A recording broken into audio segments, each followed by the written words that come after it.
to give you an idea of the potency of it, 30 milligrams of heroin can be a fatal dose.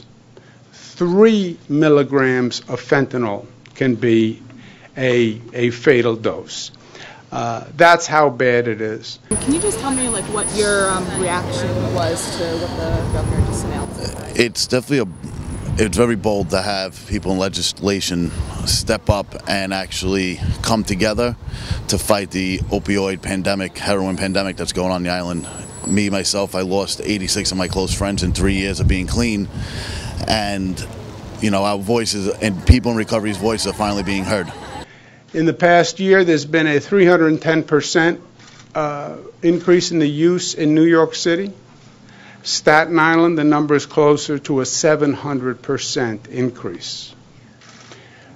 It is devastating how quickly this drug moves and the consequences. The district attorney is exactly right. We have to attack it on all levels, and we have to cut off the head of the snake, and the head of the snake are the manufacturers.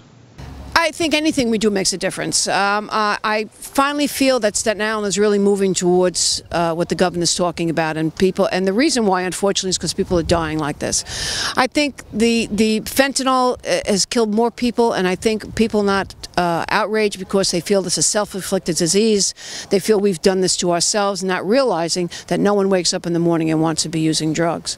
Any analog that the federal government defines for fentanyl, we will give the Commissioner of Health, Howard Zucker, who's here, the legal authority to add that definition to the fentanyl definition.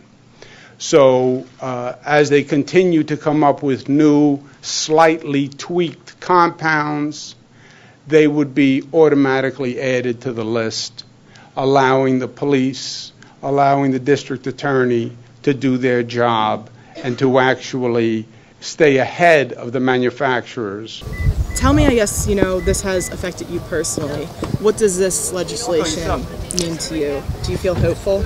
This new legislation, it's going to help and make people step back and hopefully realize that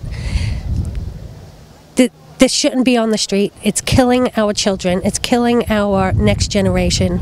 And it's even killing our parents. Staten Island has a sense of community that is rare nowadays. I mean, I've seen it on a number of occasions, but I've experienced it most clearly during Hurricane Sandy, where people came together. Unbelievable. It didn't matter, the generosity, the selflessness, it was really something special to be part of. We need that same mindset in fighting this drug, because this drug is going to take all of us. Do you think that this is going to make a difference in Staten Island? 100%. I think by legislation that they proposed today getting signed, there's a light at the end of the tunnel. There has been no light for the last 10 years. It was the wild, wild west for 10 years with the doctor shopping and the pill pandemic that was going on. We're 2 years out from going on 10 years of heroin, and so many people lost their lives. So now there's finally a light at the end of the tunnel.